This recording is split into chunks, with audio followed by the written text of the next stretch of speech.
Warning! The following video contains a high amount of hat-wearing gamers' opinion. It may be different to your own. This is life. Hello everyone and welcome to my review of Mario and Luigi Dream Team both for the Nintendo 3DS's by Mario and Luigi a Series Talk. If you haven't seen the previous videos, then I recommend starting with Superstar Saga, and much like the previous videos, this one will also be in-depth and contain many spoilers. What?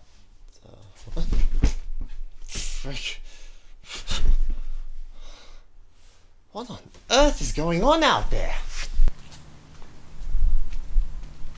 What are you doing? I have to in order to stop you from finishing this series. Why'd you use him to kill the Shroods rather than me? They know how to infect him. Don't you remember how Partners in Time ended? That is true. Hold on a minute, Bowser. She and I just need to have a little chat. Sit down.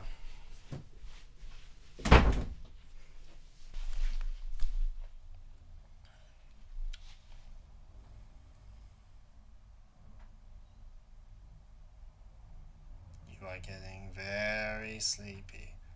Very sleepy indeed. That's right. Time for bed. You are so sleepy. Good night. Alright. You can stay put for the next while. Okay.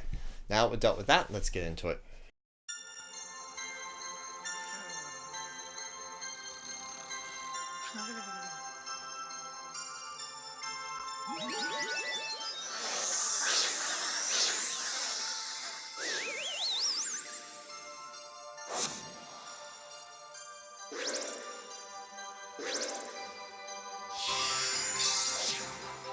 Mario and Luigi Dream Team Bros came out in 2013 for the Nintendo 3DS as part of the Year of Luigi, and by being a part of it, the series decides to shine some light on Luigi a second time, and arguably even brighter than Superstar Saga.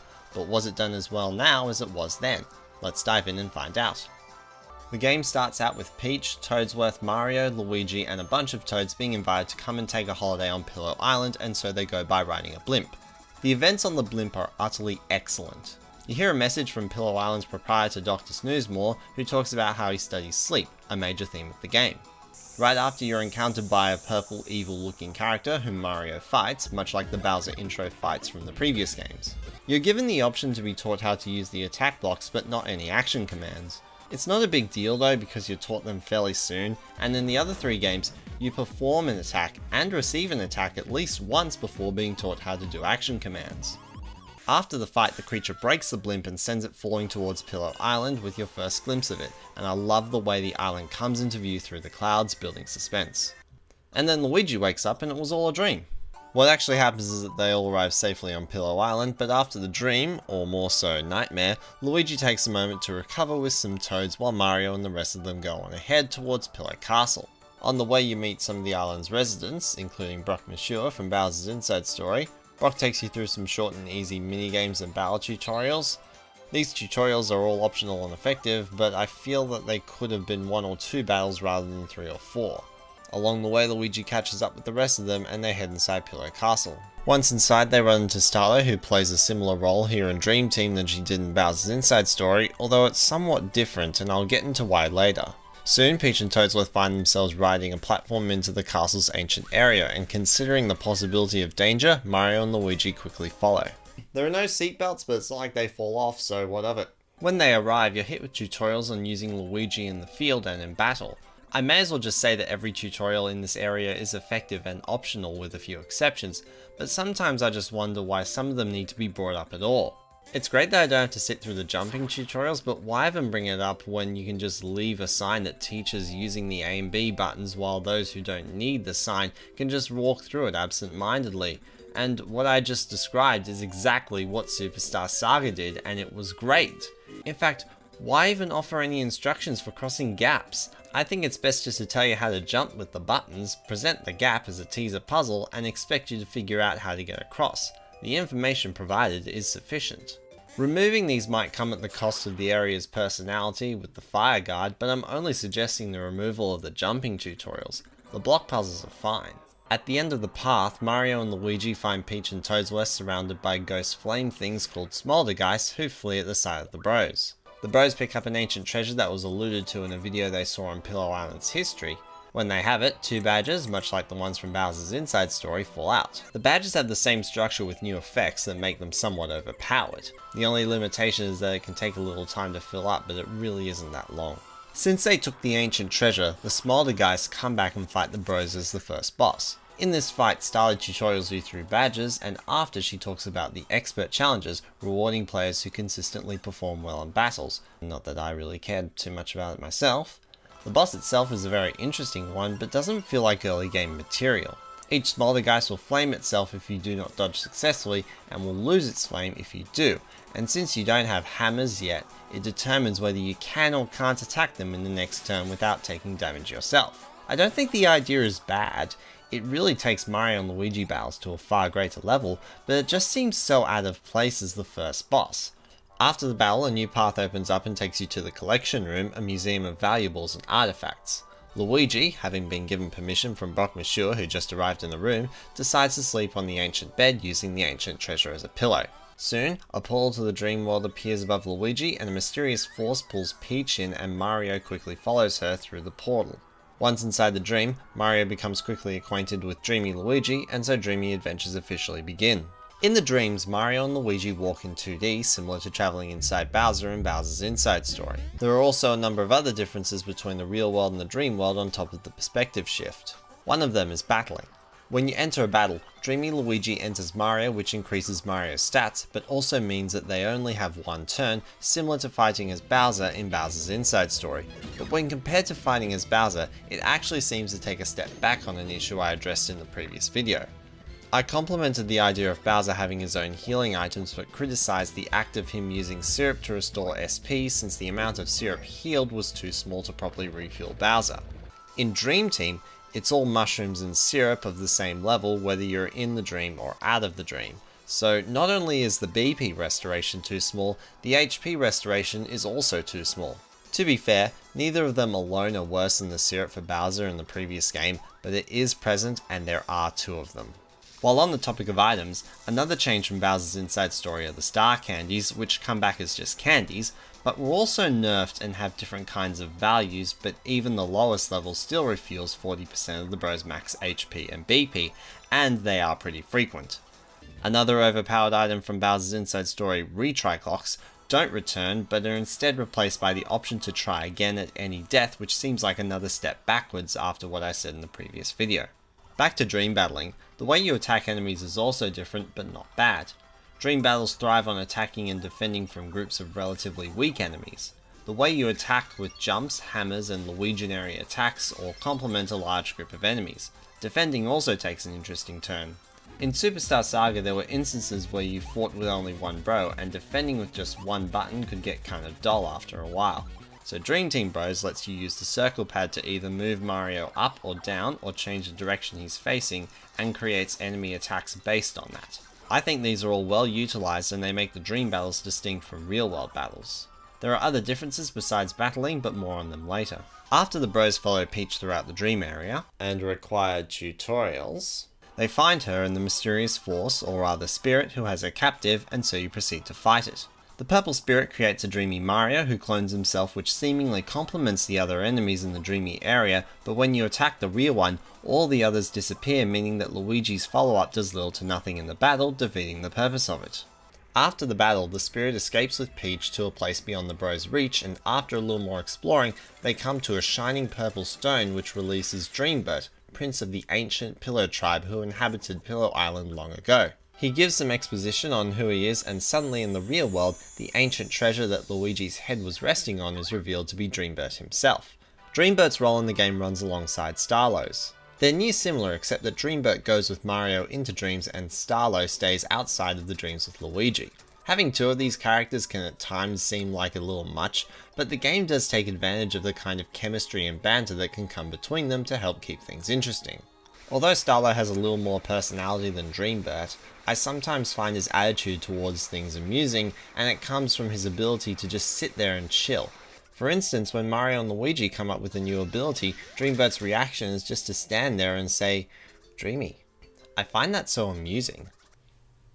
Dreamy. Dreamy. Dreamy. He can be a bit aloof, but that's just part of it. I appreciate the kind of moments that happen as a result of Dreambert and Starlo, but I can't help but wonder what this game may have been like had one of them been absent. Dreambert goes to try and help his people while Mario and Luigi follow him, hoping he could help them find Peach. A block character tells them to check out Mushrise Park because they're tourists. Right, so they're trying to rescue Peach, but then they head to Mushrise Park because it's recommended for tourists. Wait, what are they trying to do? Due to bridge problems, the one to Mushrise Park collapses under their feet and the bros fall to a pillow castle underground area, sort of. It's on the same map as the rest of the castle, but you can't access it from there. It's really weird. Also, it's a small slap in the face when you're about to start exploring a new area and are immediately thrown back into the environment of the previous one. It is technically a place you haven't seen before, but the game mentions Mushrise Park, which might get you excited for it. In the basement they find a pillow folk, and so Luigi rests his head on it. Dreambert turns up and explains that Luigi can do it for whatever reason, and so Mario goes and rescues the pillow, and while inside, they discover something. As Starlo plays with Luigi's face in the real world, it can have effects on the dream world through what's called a Luiginary work. These help keep the level design of the dreams feeling interesting because there's always a new Luiginary work to discover in each new area, and a few of them are expanded upon throughout the game. There isn't one I don't like using, however there's one downfall across all of them that I can't ignore. There's an individual and compulsory tutorial for almost every single work. There are some works that are so painfully obvious in how they operate that they don't even really need a tutorial, such as the drill. I reckon a sign could be left near the first one that says Mario can jump on them, draw a transparent circular arrow on Luigi's nose, and leave it up to your experimentation what needs to be done to progress. Fortunately, one Luiginary work does this. The flotation devices found mostly in Driftwood Shore grant the ability to rotate gravity in the dream, and they have no tutorial because arrows appear on the floaty, making what's needed to be done really straightforward. I do think some of them need tutorials such as the mustache flick, the sneezer, and the Luiginoids, but most of the rest of them don't really need tutorials because they're either obvious or they could be made obvious. So you rescue a few pillows in the basement, receive some exposition on why the pillow folk are imprisoned inside nightmare chunks, and identify the villain Asthma. They next exit to Mushrise Park to see the pillow Eldream. Mushrise Park introduces hammers and expands their abilities from previous games with launching platforms and height balancing platforms. One other thing is that the rocks, broken by hammers, can only be broken from one side, which streamlines the exploration. I don't think it's bad though, since it creates a whole host of puzzles based on the simple question, how do I break this rock? The only two things I don't like about Mushrise Park are the required hammer field tutorial, and Boss Brickle as a character, but it's not too bad because his childish behaviour allows for things I do like. While exploring Mushrise Park, you find the first Bros move. The Bros moves aren't too terribly different from Bowser's Inside Story. Some of them start getting a little bit lengthy, but nothing too terrible. One downside though, Mario and Luigi have different attacks like in Superstar Saga, but the game doesn't benefit from that since they're not based on field moves, and there are several instances where it might be Mario's turn, but I want to use a Luigi move, or vice versa. The actual moves at their worst are meh. The bye-bye cannons move rather fast, and then I'm already forgetting what I saw, and the sling sniper can be really finicky since it uses gyro controls. I don't think gyro controls are bad when they're done in one dimension like the Drop Chopper or Star Rocket, but in two dimensions things wind up out of alignment way too easily. The rest of the moves are fine except maybe for Z-Egg since it's kind of weird and I don't really get what's going on with it, and I haven't been able to figure out how to properly use the fire flowers in this game, but moving on. After you water the whole place, Brickle gives you the pillow and lets you use it in the maintenance hut, but before you do that, you fight the watering robot Grobot as the boss of Mushrise Park. Most of Grobot's attacks are pretty basic, but he does do a chasing attack, which is something that bosses do in this game. They can get rather tricky, but my main problem with them is that they just take so much time. It is made up for a little by incurring damage on the opposition if you don't get hit, but it's not a whole lot made up for. When you beat Grobot, you enter Dreamy Mushrise Park. Interestingly, a significant part of Dreamy Mushrise Park is focused on a water flow, something that was a small part of the real Mushrise Park. I'm impressed by how some dream worlds do that, although sadly not all of them, but more on them later. Throughout the dream worlds you interact with dreamy versions of characters who represent Luigi's impressions of them, and as such, Brickle was a childish little boy in the real world, and so he is a childish little boy in the dream world. Dreamy Mushrise Park also introduces Luiginary moves to be used in battle. I like the design of the ball, hammer, stack and flame since they're all crystal clear and easily understood in how to perform them. The wall and typhoon can be problematic though. I find them to be inconsistent, hard to maneuver, and kind of confusing. When you rescue Eldream from the Nightmare Chunk, he sends Mario and Dreamy Luigi into Dreams Deep to find Peach. Mechanically, there really isn't anything in Dreams Deep beyond a simple maze, although there's a strong expression of Luigi's emotions. Meanwhile, in the real world, some of Bowser's minions, along with Bowser himself, turn up, and Bowser jumps into the dream world in an attempt to take Peach since that's his signature move. Let me guess. Bowser's gonna be hanging around Pillow Island being an anti-hero type character like he was in Superstar Saga and Partners in Time, whilst Mario and Luigi are gonna be chasing Asthma. Right?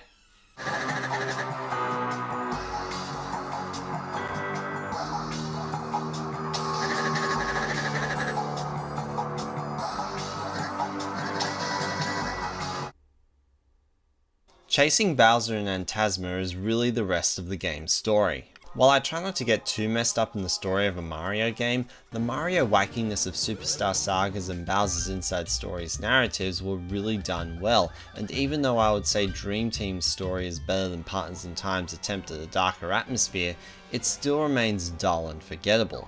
Before we get to that though, Bowser and Asthma are the next boss. I like the poetry of Asthma empowering Bowser's body in the same way Luigi empowers Mario, and the rest of the fight is appropriate too. There isn't a puzzle, but it helps to destroy the bats that might hover around Bowser when it's your turn, something that complements dream battles. After the fight, Bowser and Asthma officially team up, leave the dream world and go to Dozing Sands while Mario and company follow. Dozing Sands teaches Bro's hammer moves, which works very similarly compared to Superstar Saga. Luigi, who's always in the back, whacks Mario, who's always in the front, but I like the clever way both Mini Mario and I guess Mario Dunk were implemented. Simply, if Luigi whacks Mario on a hard surface, he becomes Mini, and on a soft surface, Mario will dunk. It's mechanically genius because the designers are taking advantage of a limitation they created in Superstar Saga and turning it into a convenience. The only problem with this is that the tutorial is required.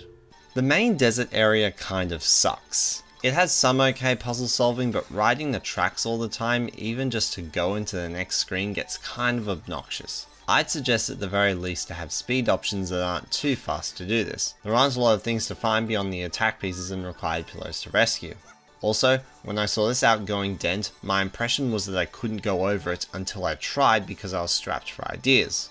On the plus side, I like that the boss of Dozing Sand has a bit of build up rather than just some cheesy monster who turns up at the last minute. Speaking of the boss, this is Torkscrew.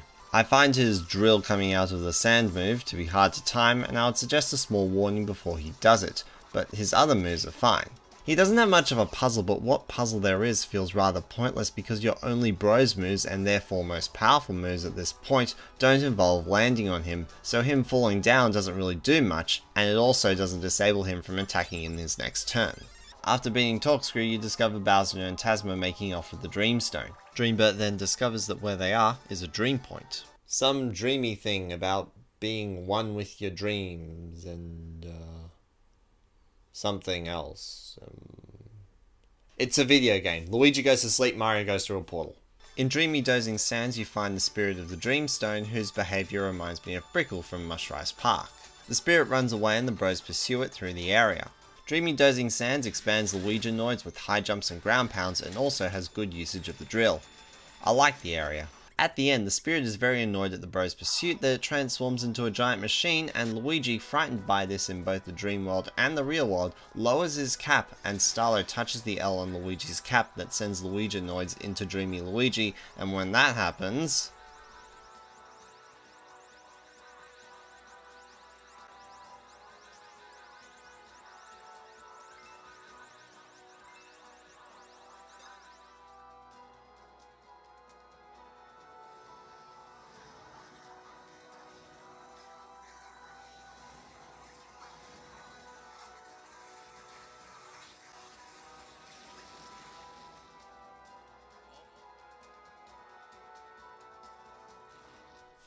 A giant battle's back! Giant battles are back, but they're a lot more technical here than in Bowser's Inside Story.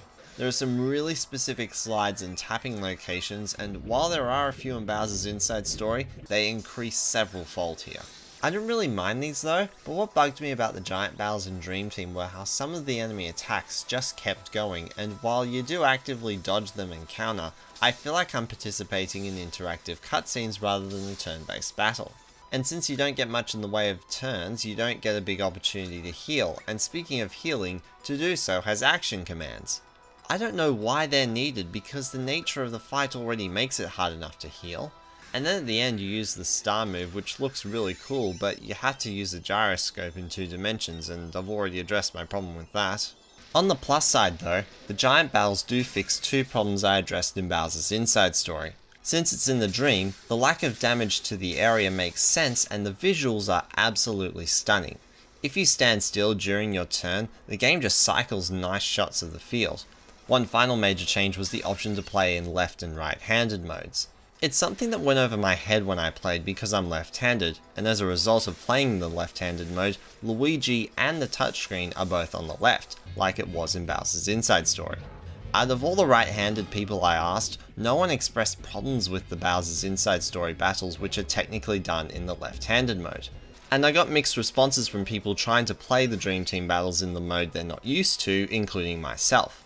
I've received multiple accounts, including my own, that expressed an appreciation for the alternative mode, so I would agree that it was worth including, especially since it wouldn't take much effort to program it in. Also, no experience points? What the heck? I precariously held and aimed my 3DS for nothing? Moving on, the Dreamstone Spirit was so impressed by Luigi's move that it tells Luigi where the stone is. They're directed to Mount Pajama Jar, but in order to go there, they need to book a tour up the mountain in the town of Wakeport. They successfully do so, but only one of the 2 tour guides turns up at the meeting place.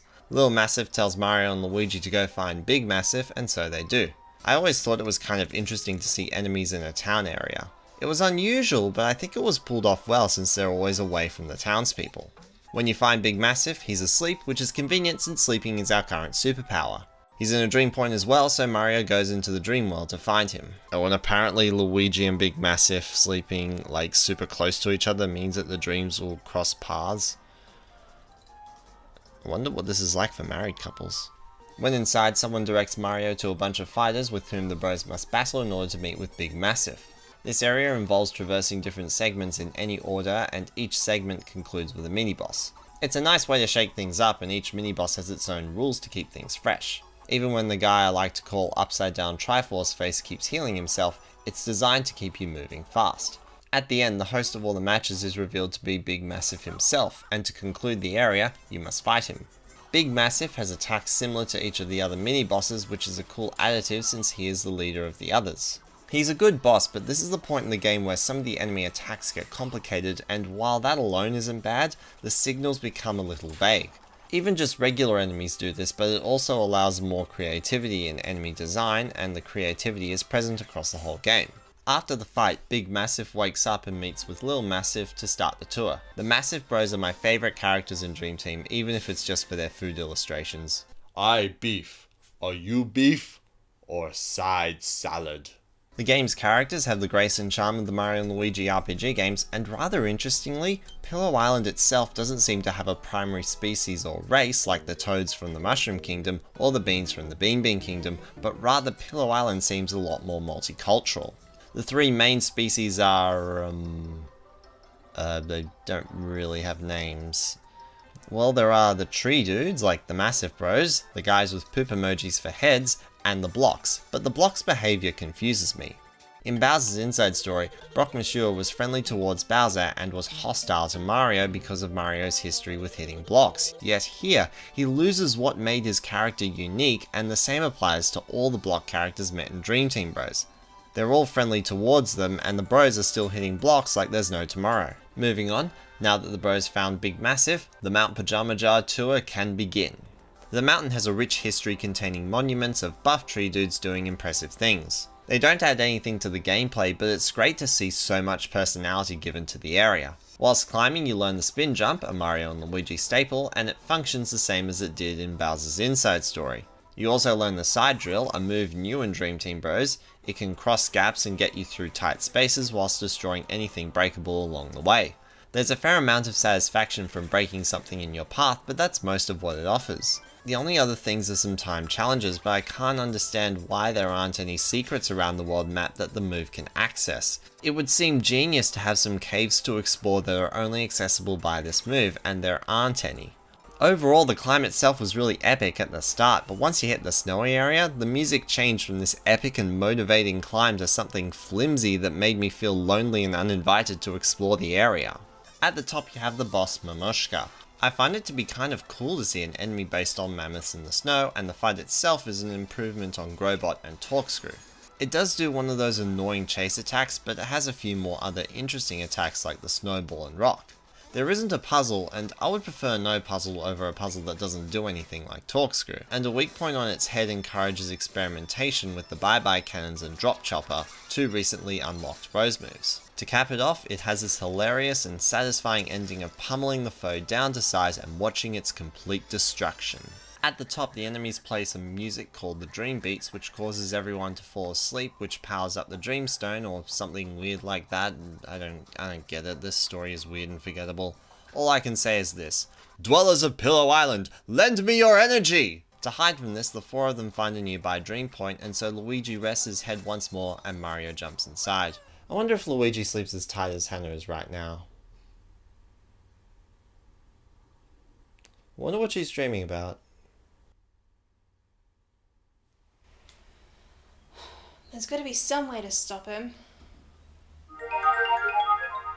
I wonder if I could use that. Although, those things come from the real world into the dream world, but I wonder if there's a way to get them to go in reverse.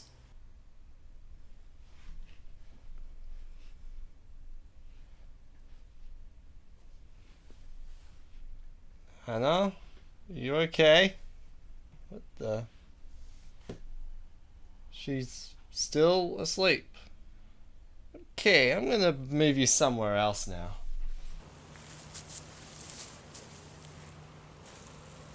Once inside, the portal closes up because the game needs to create an excuse for you to explore the area. I mean, the Dream Beats close it up because that's what they do. They set off to find a way to reopen the Dream Portal by climbing Dreamy Mount Pajama Jar. So in the real world, we climbed a mountain, and now we're doing it again in the same frosty environment as the outside. So this time we can feel lonely the entire time rather than just half of it. The Luiginary work here alters the temperature, and that becomes the main mechanic of the area, but rather oddly, activating it doesn't change the music to fit the environment. It's still the snow version of the tune.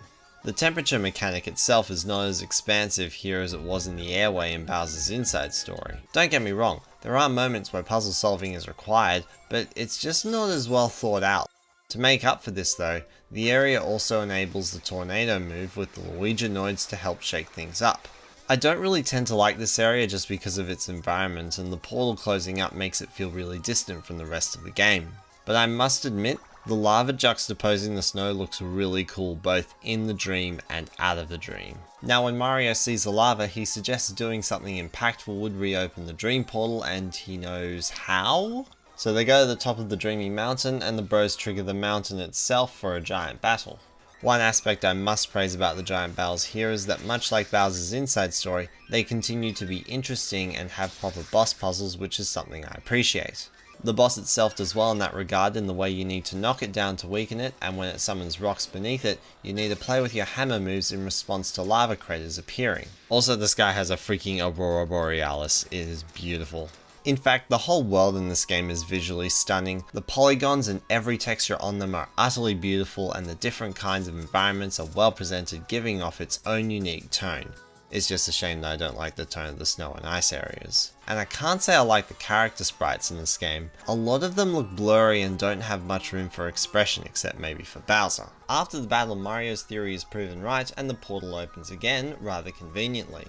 Soon as Mario's out, Bowser and Asthma turn up with a fully revived Dreamstone, and as soon as they leave, Starlight wants to protect Peach, and then Dreambird is like, hey, I can make a bunch of pipes appear around the island, and then Starlight takes the ultimate empathy of every player ever and gets pissed off at Dreambird since the game didn't start with them. I don't know why it didn't start with them, because it would have likely run on the same mechanics as the Superstar Saga pipes, where they only activate after the first time you enter them, meaning that exploration wouldn't be lessened and some of the needless backtracking that would occur before the pipe's introduction would be removed. In fact, given that the pipe activation mechanic functions in the same way as Superstar Saga, it doesn't even make sense that when you go into the first pipe, another one is activated.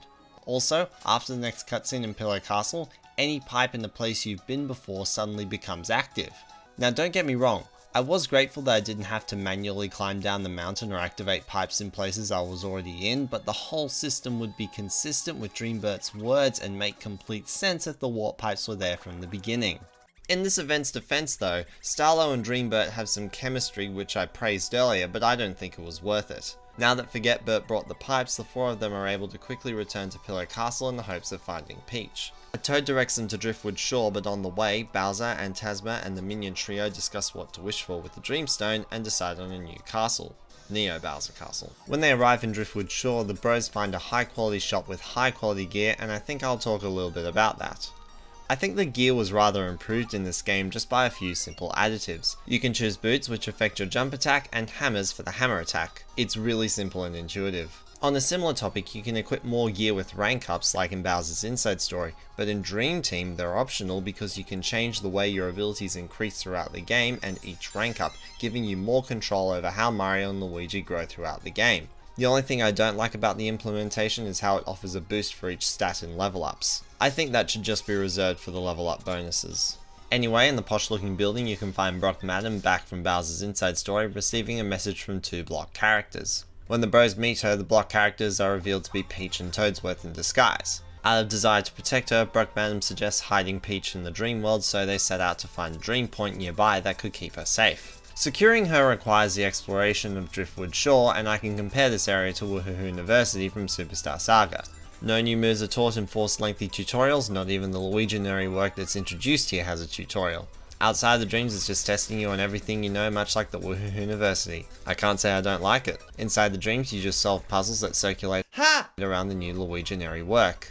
Interestingly, everywhere except Wakeport so far has had you explore the real world sections and dreamy sections separately, but here you travel between the two throughout the area, followed by a larger dreamy area. There's also a bunch of story stuff with charismatic seahorses, but we don't need to pay attention to that, do we? There's also a Hermit Crab minigame along the way, it's kind of eh.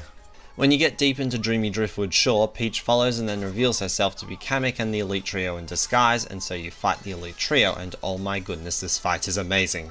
You can only win by defeating all three of them in one move, which creates a real reason to use the wide array of Luiginary attacks you have that are designed to attack more than one target, and how you go about whittling down their health is up to you before the one final blast. Although it may be frustrating when all three of them have their own turn, but hey, in some of the attacks they all work together as a threesome, and I think that's really cool. Just be mindful of the intense slowdown at the end. All those explosions. Next, Mario leaves the dream world and Dreambird breaks the news of Peach's whereabouts to Toadsworth. Among others, but Toadsworth! They go back to Madame Broke, who says that Dr. Snoozemore has returned. Oh yeah, he was away when you landed at the start. Kind of weird that the first person from Pillow Island who talks to you isn't actually there when you arrive. Anyway, they see Dr. Snoozemore in Pillow Castle, who suggests they see the Z-Keeper, who may have the ability to take down Neo Bowser Castle. Dreambird concludes to look in the dream world for clues to find the Z-Keeper, and so Mario enters the nearby dream world, which is the same one as the first dream trip, only now with access to Dreams Deep. This area introduces the Luiginoids forming a spherical shape.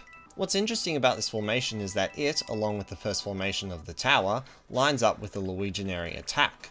I wouldn't necessarily line it up equally with the field and attack moves of Superstar Saga, but it's kind of cool to see a hint of that again. Whether it was intentional or not, I'll never know. This whole segment of Dreams Deep uses all aspects of the ball mechanic. I think the ball and chain work well and are appropriate for the ball formation. The hook shot works surprisingly well too. At face value that seems like it could be done with any formation, but the spinning flows well with the ball, making it appropriate. At the end, the bird statue tells you how to summon the Z-Keeper, the Ulti-Bed. Upon seeing this cutscene, I really started to notice something. the game just kept going. At this point, playtime was roughly 19 hours, give or take. To get a sense of the length, Superstar Saga is about 12 hours, Partners in Time is about 14 hours, and Bowser's Inside Story is about 20 hours, and even though that number is bigger, 20 hours is the ending time for Bowser's Inside Story. Dream Team is at 19 hours and still has a fair amount of length left. After all, we've had only 2 out of the 5 giant battles so far. I'm not saying that long games are bad, there are some long games I've really enjoyed, but this is lengthy for a Mario and Luigi game, and it's mostly because every area except Wakeport, Driftwood Shore and Neo Bowser Castle has its own separate dream area with its own exploration and boss. I feel like it's getting a little overboard and becoming too much. I think the reason for giving every area 2 parts was to allow equal attention to the dreamy battle mechanics along with the real world battle mechanics. The thing is, you can still accomplish that by structuring more areas similarly to Driftwood Shore. And I'm not saying all of them should be, just some of them to help cut down the game's length and prevent it from becoming a drag. Anyway, the bros set off to find the 5 pieces of the ulti-bed hidden around Pillow Island. Much like the Beanstar quest from Superstar Saga, you have a designated one to do first where you learn a move, followed by the rest to be done in any order you wish. The move you learn allows you to ascend higher ledges that you can't jump. The only challenge it offers are these platforming challenges, but apart from that, it just gets you past roadblocks. But interestingly, you can use it to access the first scene in Somnom Woods before you finish the ulti bed, and this happens a few other times in the game as well. Right after you leave Pillow Castle heading towards Mushrise Park, you can go to the base of Mount Pajama Jar, and then, after Mushrise Park, you can see the earliest part of Driftwood Shore. It may be hard to unintentionally wander into these areas, but since it's technically possible, it can spoil the atmosphere a little. Placing the roadblock in area earlier would have helped immensely. Anyway, back to the ulti bed. It's cool to do them in any order, but what's not cool is that you don't discover any new areas. The Beanstar pieces took you to Guaha Lagoon, the Yoshi Theatre, Harhole Studio, and the Winkle area, all of which are new areas to visit. I know the Winkle area is just a palette swap of Chucklehuck Woods, but it has a different feel. None of the ulti-bed pieces do even this. They take you a little deeper into each respective area, but it just feels like treading old ground. There's even a massively missed opportunity with the dreamy areas. If you enter a dream whilst inside a cave, then inside the dream you see the theme of the area the cave is in, rather than the dreamy version of the cave itself. The caves look beautiful in the real world, imagine what could have been done in the dreams. Even if it's mechanically the same, it could have looked stunning. I suppose while we're on a tour of the island, it's time to talk a little bit about side quests. Most side quests in this game tend to go right over my head, not even at this point where exploration of the island is a little more open. The one exception to this is the biggest one, that is, finding all 52 pillows around the island. Some are required, but the rest are optional. The downside to me is how long it takes to dive into the dream world each and every time, especially when compared to how quickly you swap between being inside and outside of Bowser in the predecessor. Each mission can range from short to medium, so you don't deviate from your path too much to complete them. My only problem is the reward for it is the Z-Egg. A new awesome move would be awesome, but this move just isn't awesome. It's so confusing and I don't get it. Elsewhere you'll find Carly Cooper back with a rather wide side quest that demands deep exploration of every area to find a photo of it, and there's a trading side quest in Wakeport, but actively doing either of these missions has never been worth my time to the point where I never actually bothered to do them. Fighting harder versions of bosses from Bowser's Inside Story returns, but this time one of them is required in the Ulti-Bed quest. I think it was thrown in to make it known to the players, but I just don't see the need to do that. Someone's fascination with the area will trigger the desire to explore and see. After you get all 5 pieces of the Ulti-Bed, you have a short trip to Wakeport because the bedsmith has to put the bed together, but the bedsmith is buried by more puzzles to keep padding everything out. I never even liked the stuff you do before the bedsmith. I can't say much about the Wiggler fight by virtue of it being a Wiggler fight, the only character who's a boss in every game, even Paper Jam. What sticks out is the cutscene leading up to it. Whenever I do this fight, I feel nothing but utter guilt. The Wiggler was just an innocent civilian whose day was disrupted by Popple, and the bros just got roped into it. I don't think it works well when a game makes you feel bad for what you need to do to progress. Even during the fight, I found myself wondering if I should even be attacking the Wiggler. Mind you, if I was supposed to exclusively attack Popple while the Wiggler was too, the fight would have been utterly genius. By the way, Popple's back, but his personality isn't. He's still a thief, but he's not nearly as interesting as he was in Superstar Saga. On the plus side, you can find bean characters wandering the streets on holiday in Pillow Island, which is pretty cool. After the boss fight, you make it to where the bedsmith is, but of course, the bedsmith is a pillow who needs to be freed from a nightmare chunk. By this point, dreamy areas were becoming forgettable just because of the game's length, but this area does have a few cool puzzles with the sneezer. Before you rescue the bedsmith, a piece of structure is guarding the nightmare chunk, and the bros triggering it sets the necessary wheels in motion for the third giant battle. The puzzle is similar to the giant Bowser fight against the Tower of Yik, and it's not any less effective now than it was then, so I like it. And the town in the fight looks really cool. After beating it, the bedsmith wakes up and fixes the ulti bed if you take it to the beginning of Somnom Woods. Once he fixes the bed, the bros take it through Somnom Woods to meet the Zkeeper. The Somnom Woods is my favourite area in the game. It treats you like you're a human person who has a brain and can figure things out. The puzzles are just placed there, requiring all sorts of moves to solve. But my favourite thing about Somnom Woods is the music. The whole game soundtrack is fantastic. Standouts include Mush Park, the lower part of Mount Pajamaja, both versions of Somnom Woods, and surprise surprise, boss battles in the final boss. I also like Dreamworld battles, although it sounds more like a party song than a battle song. The composer could have been going for a fantasy battle type thing, but when I hear it, I imagine a group of people dancing.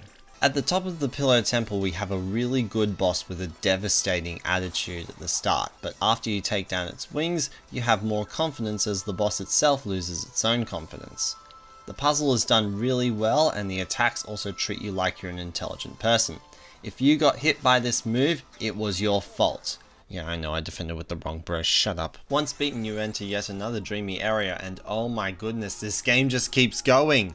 Everything takes forever, areas take forever, every place has 2 versions, tutorials take forever, attacks take forever. It gets to such extreme cases to the point where an enemy's turn can take actual minutes. I'd hate to just keep harping on about this, but it's all over the place. To calm our nerves, we have dreamy Somnom Woods, which, much like the real Somnom Woods, treats players like humans with brains by providing puzzles with clever solutions and a reference to Super Mario Bros. On the NES. At the end, we have a giant battle against the Zkeeper, or otherwise known as Somnom Woods' only flaw, because it embodies everything I don't like about giant battles in this game. 2D gyro controls make holding the 3DS awkward, and ongoing enemy attacks make the battle feel like interactive cutscenes rather than a turn-based fight. I think this fight should have been completely omitted in favour of a normal boss fight, especially since we just had a giant battle and we have another coming up soon. After you beat the Zkeeper, he reveals his rather laid-back personality. So laid back that it took an offer of all of Mario's money to get him to move, but I gotta say, I love the moment where Dreambert suggests it. Look at Mario's face, it's beautiful. Mario rides the Zkeeper out of the dream world and he destroys the barrier around Bowser's castle, resulting in it falling to the ground where it can be accessed from Mush Park, and so the bros head into the final area. Neo Bowser Castle continues the trend of treating players like they're smart and has some tricky and well designed areas. The way loading zones are mixed up helps create a greater sense of mystery, the puzzles in general aren't too easy while not being too overbearing, the enemies are tough but doable, the dreamy castle segments are alright but they start feeling like a drag eventually. You fight Kamek split up into 4 forms, a fight that has always kept me, well. Do you have any idea how much I want to go and strangle that white Magic Koopa to death right now? Kill it. I am so pissed off at him! The fight itself seems dynamic in theory since they have a variety in the tricks they do, but in practice, you either beat this battle the easy way, green, white, red, blue, or you get stuck on it for hours until you suicide or get killed and do it the easy way. I'm not against the idea of an easier way to do the fight, but every other way becomes near impossible unless Mario and Luigi are overpowered. Overall, Neo Bowser's Castle is well designed and properly tests you on what you've learned throughout the game and doesn't teach you anything new in the real world. It does in the dream, but it's okay because the test comes up soon. At the end, the bros discover Bowser asleep, and so Mario goes into the dream world nearby to try and meet Dreamy Bowser. You chase him through an area that effectively tests you on each Luiginoid formation, except tossing the Luiginary ball.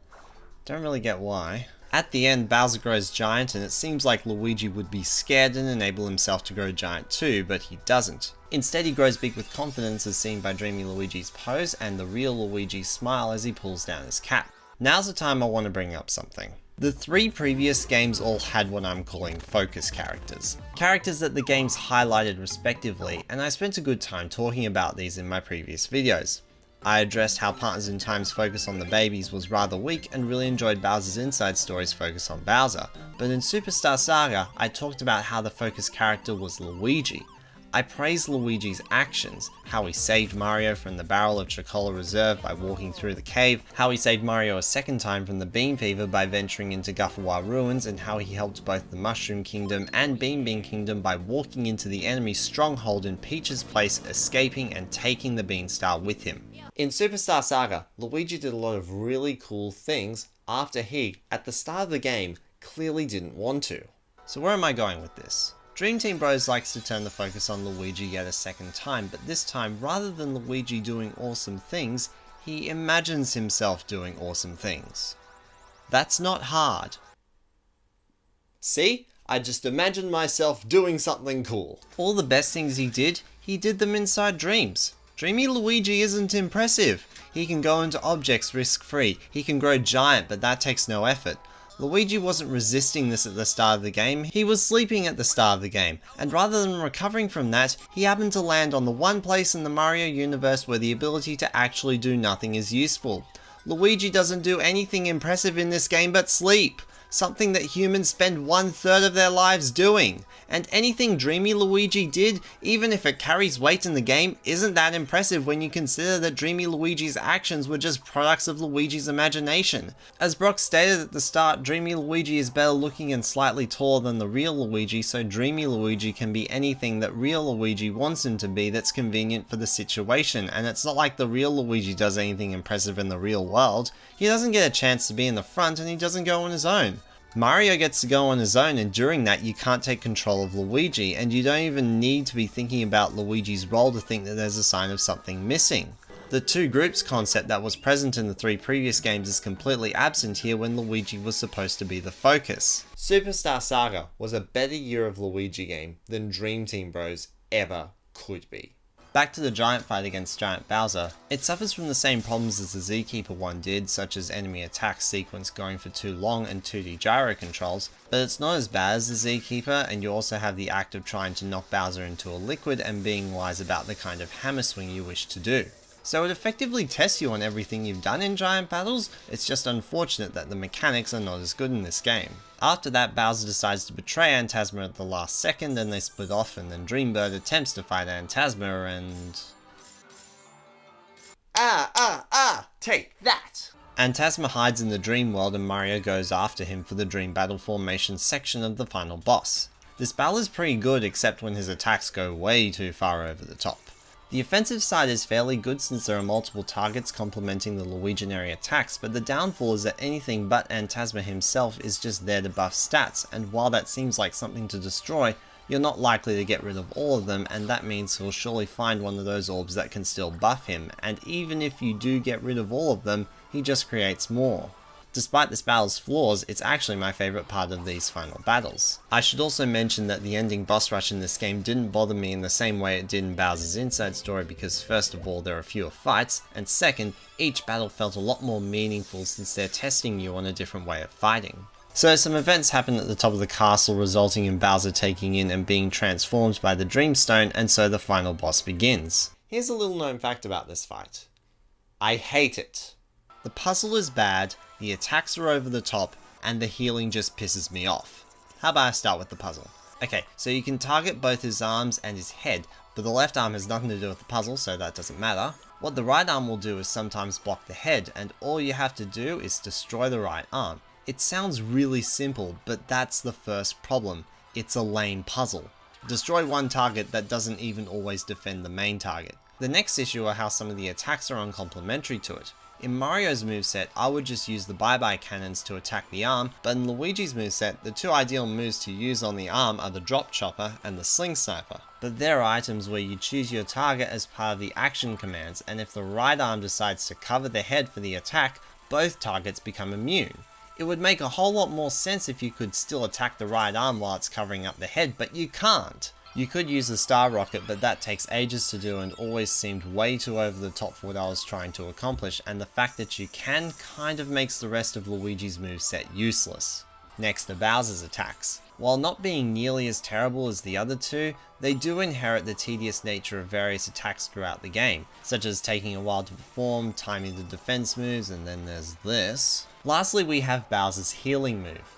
He summons a bunch of minions while he goes into the background and gets to heal at the end of every single turn that you haven't destroyed all the minions. First of all, it pisses me off thinking, ugh, now I have to destroy the hands again, and I know boss puzzles reset, but this one's just infuriating to do, and the minions just seem like a backwards decision in the greater scheme of Dream Team fights. There are a bunch of weak enemies standing against you, something you only ever saw in the dream world. Where was this when we were up against Asthma? You never fought enemies like this outside of the dream world. Why is fighting enemies like this in the real world introduced in the final boss? So many times when it was Bowser's turn, I remember thinking, oh thank goodness he didn't go into the background and heal. Now that that's out of the way, Bowser is finished, Neo Bowser Castle is destroyed, and they meet back outside of Pillow Castle. Dreambert brings the dust of the Dreamstone to be remade by the Z-Keeper into the Dreamstone again.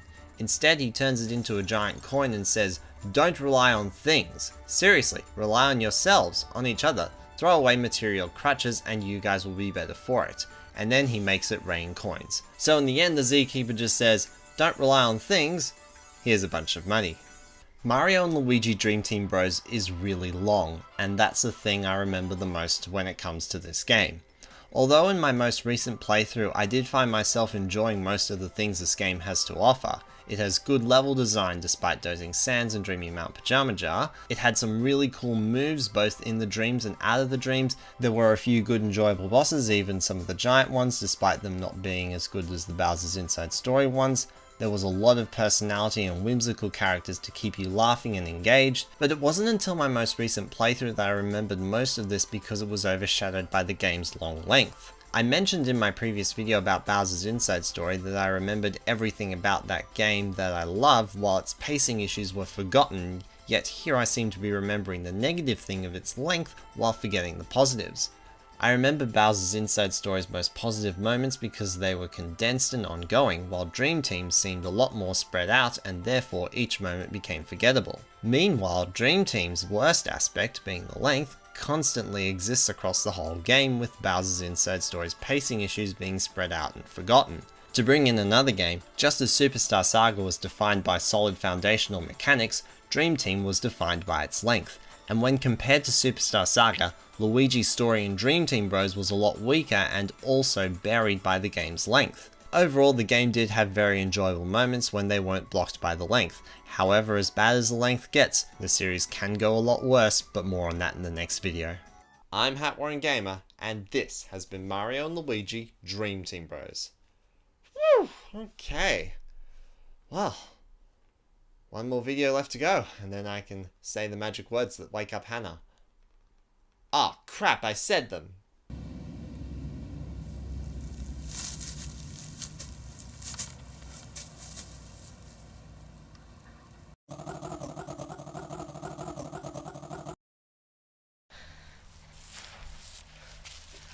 I'll go get him. Go outside and tell Bowser you're not finishing the series or he'll do something bad.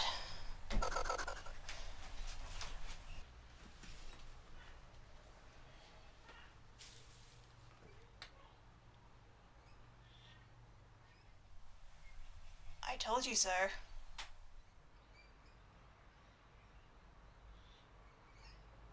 This'll be interesting.